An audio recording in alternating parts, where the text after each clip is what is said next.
So we want to completely reshape the way that you experience and relate to tinnitus, but that's not in telling you, oh, I should stop worrying about tinnitus.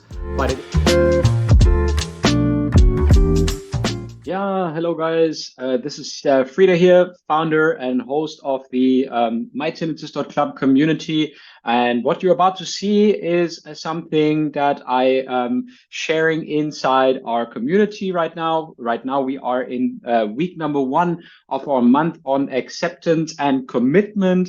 A strategy that you can use in order to habituate to your tinnitus, a science-based strategy that I've been using in hundreds of coaching sessions over the past few years. And then I'm building my coursework on inside our community as well. So without further ado, I want to welcome you all to this short video here today on acceptance and commitment. And this is the video, the exact same video that I put into the community this week. I hope that it is beneficial and valuable for you. And if you like what I share in this video with you and what I share on this channel, then you can always go and visit us at www.mytinnitus.club for a 14 days free trial to our online tinnitus habituation community. And you can always replay the live events and take some of the many tinnitus courses that we have, and you'll be way on your way to habituation. But let's get into the video about acceptance and commitment therapy. Enjoy. Hello and welcome, guys, to a new month of content here inside our mytinnitus.club community. My name is Frida. I am your host. And this month, so November 2023, we are devoting to the topic of acceptance and commitment therapy. Acceptance and commitment therapy I've been using in my coaching practice for a number of years now.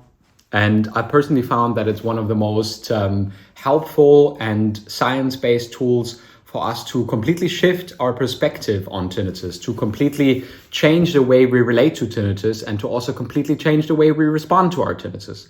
And it's a fantastic tool to also learn and find out more about our thoughts, feelings, and emotions associated with the tinnitus distress. So in today's first video, I want to just get a little bit into what acceptance and commitment therapy really is, why it is such a powerful tool for those with tinnitus, and also how you can start using it to incorporate it into your everyday life. How you can familiarize yourself better with the concept of acceptance and commitment therapy, and also how you can leverage those in our weekly group coaching sessions, but also to facilitate a better understanding for each and every single one of you of why acceptance and commitment therapy could be a crucial part in your journey to tinnitus habituation. So let's begin. ACT, or acceptance and commitment therapy, so I'm going to call it ACT in the same way that I sometimes call MTC mytinnitus.club, but ACT was developed by a psychologist, Stephen C. Hayes, a few decades ago. And it's all about enhancing psychological flexibility, which means being open to your thoughts and emotions, even when they are challenging. Right, that's a very, very, very basic assumptions of acceptance of commitment therapy, because often when we resist thoughts and emotions, then we create even more ground for arousal. And when we are aroused, we attribute a problem to a certain thing. And then you already know where I'm going with this. It sort of starts being a self-perpetuating loop. And the self-perpetuating loop doesn't really get any better. So there is a fantastic way that we can use ACT in order to break this self-perpetuating loop. It's focused basically on 6 core processes. Number 1 is cognitive diffusion, parts of cognitive behavioral therapy as well. Acceptance, present moment awareness, mindfulness-based techniques, self as context, values clarification, and committed action.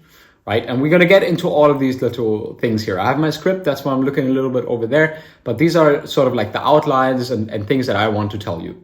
But for now, before we get into all these concepts and why they're relevant in your journey with tinnitus, let's go into why ACT is so useful for people with tinnitus specifically.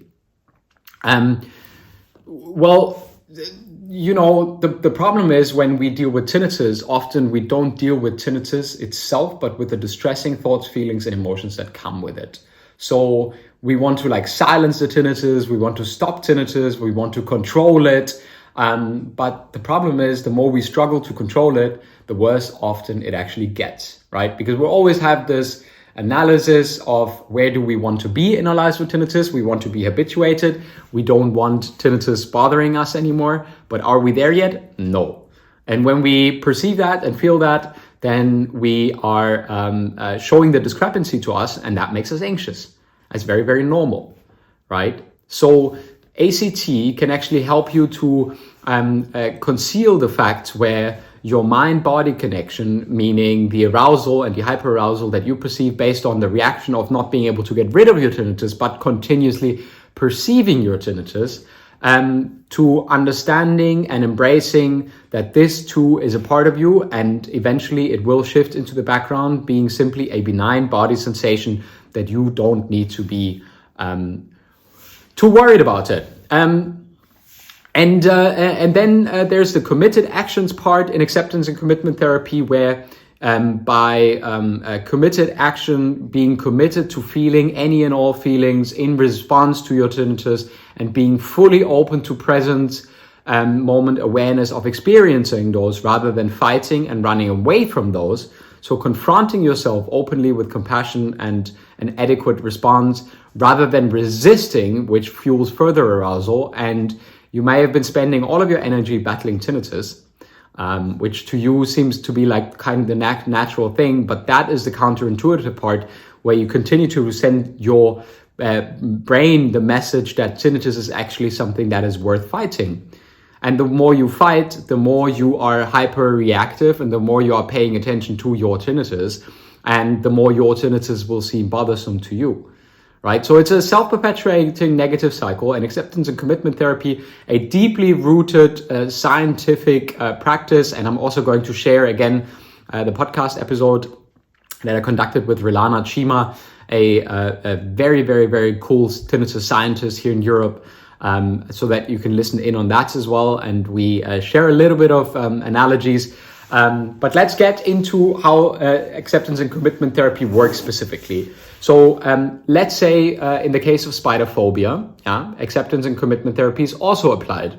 So a person who has severe phobia because a spider might be present and the person is just absolutely freaking out whenever there's a spider present in the room. Now, we live here in Europe, and I know that some of you guys may be living in Australia or in other parts of the world where you do have dangerous spiders or spiders that can really hurt you. But here in Europe, we don't. So when a person has spider phobia and we practice acceptance and commitment therapy with them, we sit them in a room with a spider with a therapist, and the person is absolutely freaking out for the first few sessions in light of the spider being on the ceiling. But then eventually the person starts to realize that the therapist and the persons themselves are still there. And although they might have the panic attack creeping in over and over again in response to the spider, they actually start to question whether this is a valid and adequate response to what their reality is presenting them. Because the spider hasn't moved, the therapist is still sitting there. So everything points into the direction that this, what they exactly experience right now, openly experience in that very moment, is not dangerous to them. So in essence, it's a kind of a confrontational therapy to confront the people with the existence of the spider, and then to teach them that their reaction and their nervous system arousal is something somewhat of an overshoot reaction. And in essence, this is what we try to teach you with tinnitus as well. So we want to completely reshape the way that you experience and relate to tinnitus, but that's not in telling you, oh, I should stop worrying about tinnitus.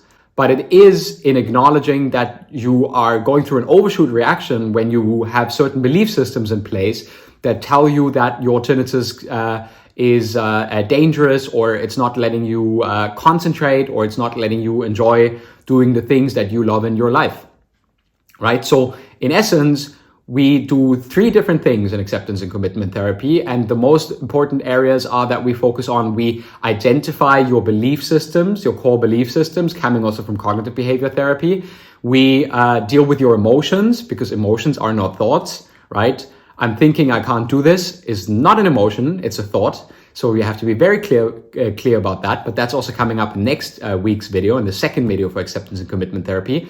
The third part is value-based action. So committing to experiencing whatever shows up, but building a life where tinnitus is present, but not the enemy. So for example, going to those social gatherings, doing the things that you enjoy and love, being present, working and reading in silence, whatever it is that you might like to do, you continue to do these things, right? So these parts are all an integral part of how acceptance and commitment therapy facilitates A, you relearning the way your brain has attuned to tinnitus, B, you understand why you think, feel, and react to tinnitus the way you do, and C, you build a life where tinnitus is no longer constantly bothering you, and you can start getting those results and tell yourself and show yourself that you can do everything, in fact, that you want to do, even though tinnitus is present.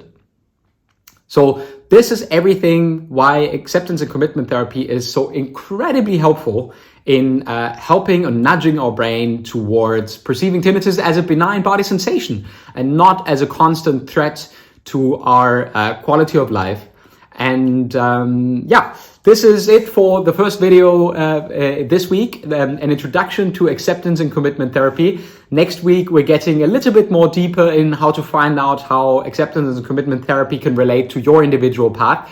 I'm going to share a few worksheets in next week's video with you as well. So I hope that it's been beneficial to you. And as usual, come join us in our group coaching meeting on Thursday evening and clarify any questions that you might have. So I hope it's been helpful, and I'll see you in the next video. Goodbye.